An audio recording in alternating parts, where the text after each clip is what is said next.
Hey, all you Splinterheads. Welcome back. Thanks for dropping by. I appreciate your time. After the last video where I discussed how I'm moving forward in the game as far as leaning more into the land game versus actually just playing, I still will be, or my Archmage bot will be playing, but I've been looking forward to the land game for 2+ years. And I have always thought about going in that direction. So at this point, there's a kind of a lull in everything. Everybody's being very bearish. There's the usual suspects are always bullish, With that said, I am leaning into land. And so after the last video, I stopped and thought, well, what moves do I need to make? Okay, up to this point, I've been moderately prepared, right? And by the way, give the video a thumbs up if you like this topic. And at the end of the video, think about subscribing. It helps me out. Thanks. So I already let you know, if you watched the last video, that I bought my 5th plot. And it's always been my strategy to have any area, any region I'm in, have at least 2 plots. Because my strategy is have a main plot, which is producing whatever it produces. Like I have 2 main plots in 2 different regions, which are magic. And then a secondary plot to grow food for both of them. Okay, so that's my strategy. How it works out, I don't know. But I do know that I think that, and I'll put a link in the show notes. If you haven't watched my video on how much grain is going to cost in 1.5, please go watch it. But I'll summarize it by saying that I think the cost of grain to run these lands is going to surprise everyone. Okay, at 1 DEC per grain. In that video, I went through some rough numbers of what I was looking at and how much it was going to cost. And the numbers have changed because my strategy have changed a little bit, but that also means that the strategy I chose to go with, I started off taking regular foil max level legendaries. Okay, and if you go to the white paper, you can, on the production points tab, you can see that a max level legendary will give you 1,500 production points. That's without any bonuses. That's just straight up. Okay. I switched over after thinking about it, and mostly due to the numbers that Gathering the Magic put together, I switched over to the point of view of going with max level gold foil commons. Okay, roughly 20% less in price, and you get 2,000 production points out of a max level versus 1,500. Now, this is just rough numbers, but anyway, I switched over. That means I'm going to have more production points per land. That also means I'm going to have more grain that needs to be fed. So I'm going to have to balance out my grain production with my other lands that are actually producing. And on my magic lands, I intend to do the magic research. Okay. So with that said, and the fact that I think that a lot of people are going to be caught off guard. Hopefully, if you're watching this video, you won't be caught off guard. So anyway, until the grain market gets up and running, especially in the initial periods where the clearing of the land is going to have to take place, and there's going to be a lot of people having to buy grain from the market at 1 DEC per grain,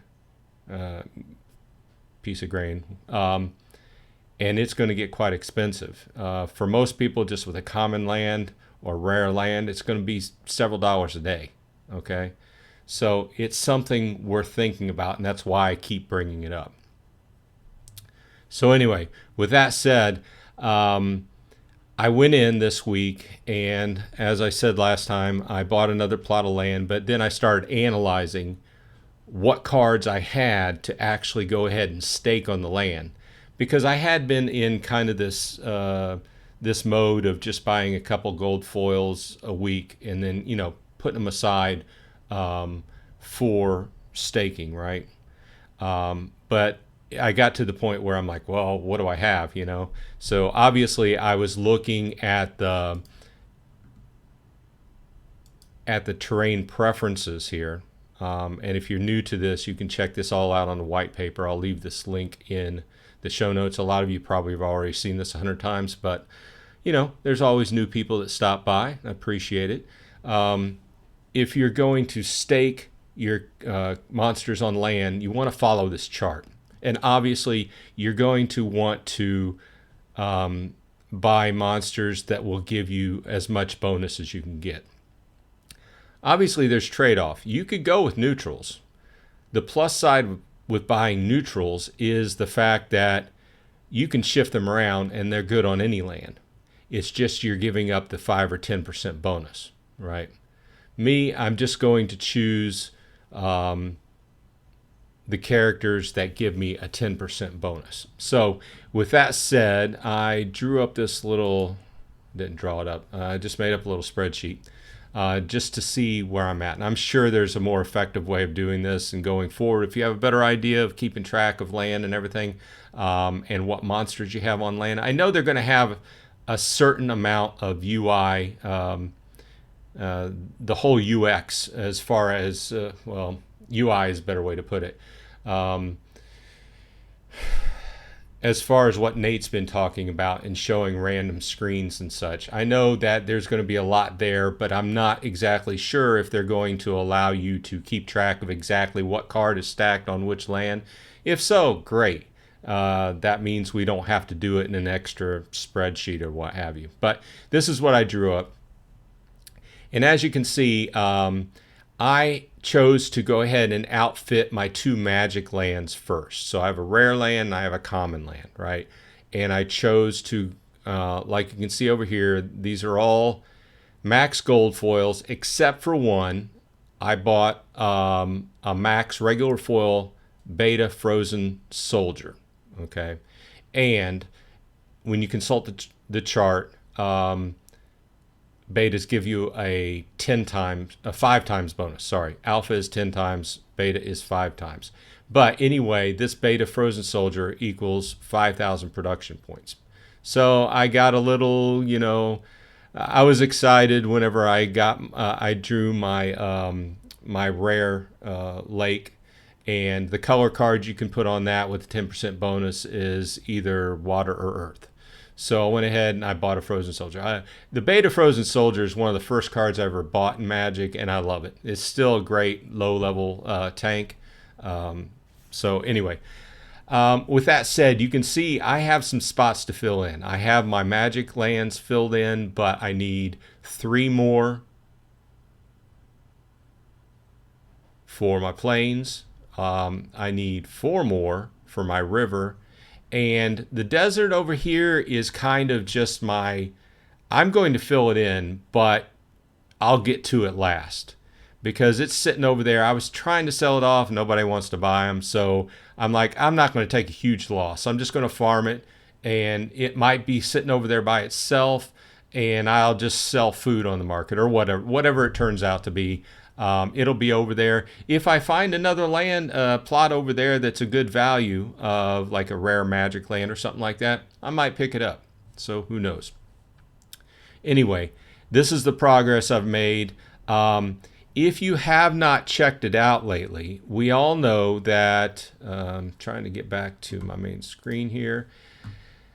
The card market has been kind of depressed, and this is done due to a number of factors. Okay, so I mean, obviously the bull market, or the bear market, sorry, hopeful wishes, right? So the bear market and crypto has a lot of effect on it. Another big effect I've got to say is some big players lately have been selling off, right?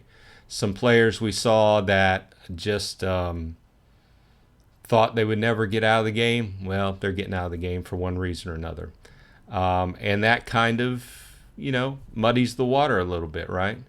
But with that said, it's creating deals for the rest of us. I mean, I've already made this decision, like I said in my last video, if the game goes down, I'm going down with it, right? Not that I'm just like this bullish kind of guy. It's just that I've got so much invested in it, but it's not nearly as much as some of these guys have hundred thousands of dollars in it, right? That's not me. So if the game goes down, will I be sad? Will I be a little bit angry? Yeah.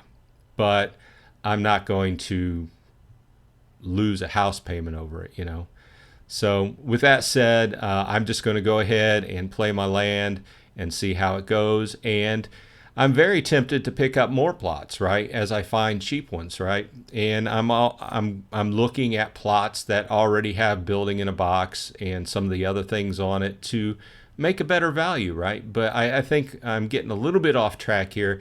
My main point is that it's a great time if you intend on playing the land game to go ahead and buy your cards.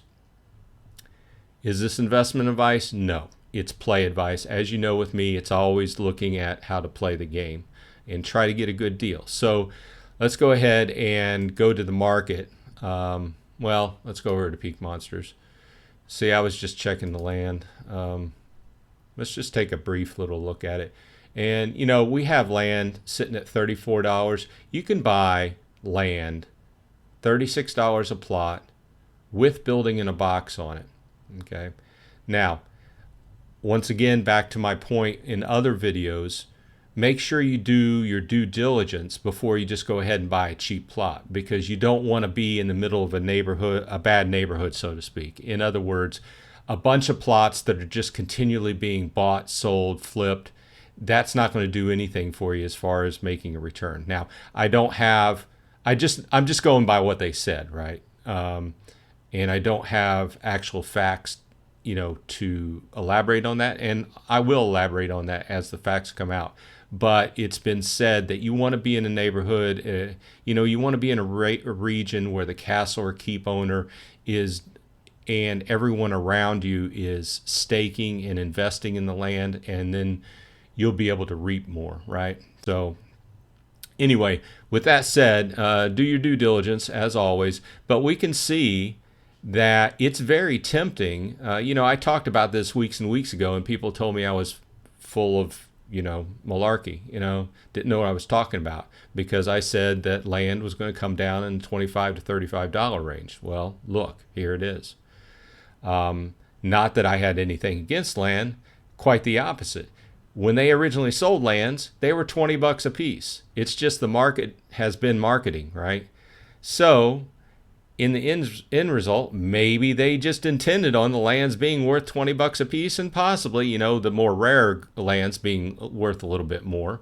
But maybe the common lands are supposed to be worth $20 a piece. You know what I mean? Who knows?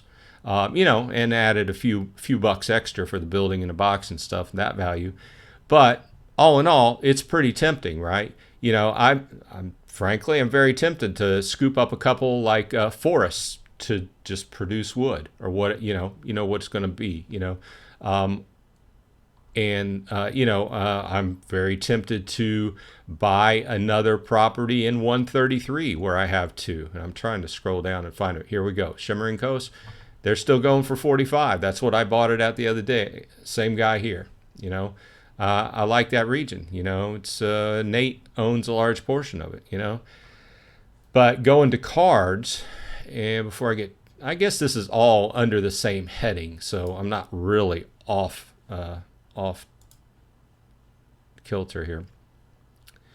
So if you go to gold foils, because that's primarily what I'm buying, you can see that they're pretty affordable now. Like, I have a few Venari Heatsmiths on a mountain. You can get, I was just looking at, actually they went up a little bit, but you can get a Maxo Venari gold foil for $10. Okay, I have a few of those. And I have a few other sprinkled ones. And I purposefully didn't buy all the same ones just because if I need to cycle them out and do something else with them, I'll be able to play with them, because a lot of these have good play value too. I did buy two max level Pelacor Bandits. I'll probably buy a couple more because what? Guess what? They're great play cards. I'll stake them, but I could play with them. I could probably rent them out if I needed to. That's another thing. I do believe that in some way, positive way, once Land 1.5 comes out, I think this is kind of just obvious, but I think that this is going to heavily affect the rental market. The rental market is also depressed, right? It's been depressed for months. You can't hardly get anything. The cards I was making, a couple thousand DEC a day on, I'm making 50 or 60, right? So it's very nothing there. But anyway, once people start pulling their cards off the rental market to stake them on land, it's going to affect them. So everything remains to be seen. There's a lot of things happening at one time now, a lot of changes happening.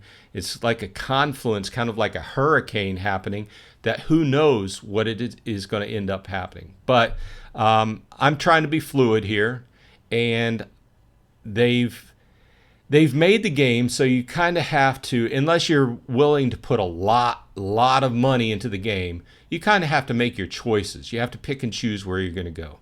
And in this point, I chose to pull back on, buying extra cards on a weekly basis to strengthen my play account, and the money's going towards cards to strengthen my land staking account, right?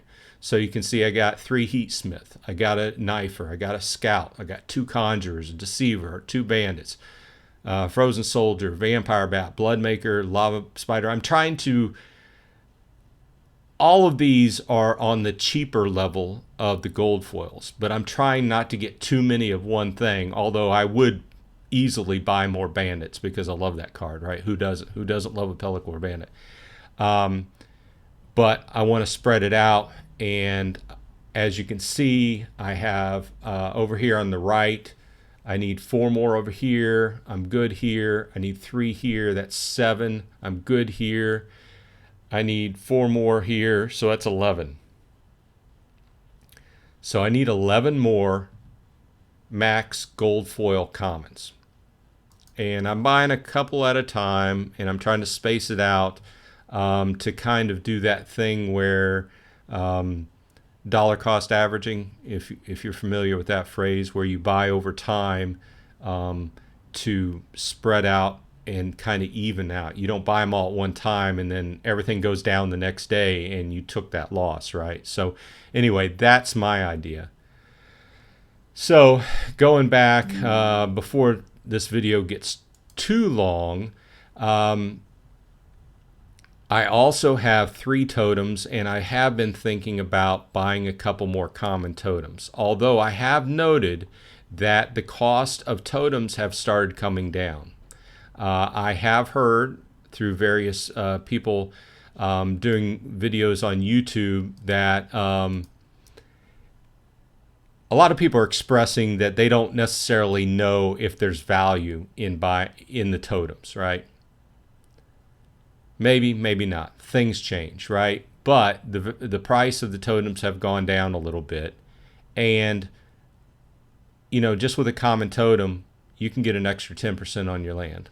Okay, but then you can think about that. Well, I could take that money and just buy a little bit better card. Well, in my point of view, I'd rather have a totem on there than not.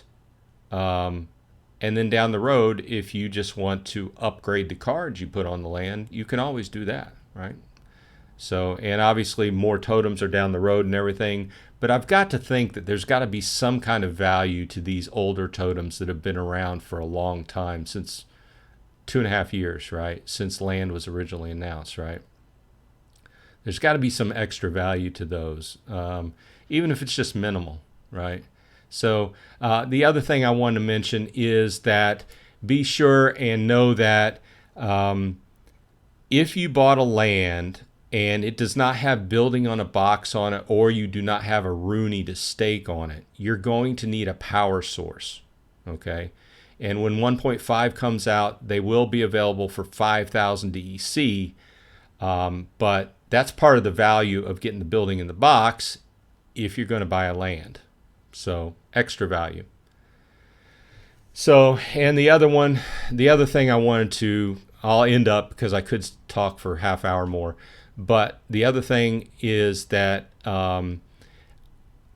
if you have land or thinking about buying land, I would say come in and read the white paper from top to bottom. It's a little bit lengthy, but most people can get through it in 20, 30 minutes. So you know what you're getting into. The taxes, the food that you have to produce or buy, the clearing of the plots that has to come first before you can actually even build. And keep in mind that we will not be building buildings until Land 2.0. Land 1.5 does not include building buildings. Once you get it cleared, then you have the option of farming grain, mining SPS, or researching the secret of Praetoria research. Okay, and obviously the different plots of land, depending upon what you have, have bonuses. But this is a lot, and I just wanted to kind of give you an update of where I stood, and at the same time, kind of maybe spur you to take action if you haven't, to get yourself ready, because as happens a lot of people wait until the last minute, and if you wait until the last minute, you're going to pay a premium charge. So it's Friday. I've got a wheat beer because it's summer here. So this has been Bronze Dragon, bringing you a little land information and update. I hope everyone on your side is happy and healthy. And if you've made it all the way to the end, I appreciate it. Hashtag in the comments, hashtag Praetoria Research. I'll see you on the flip side.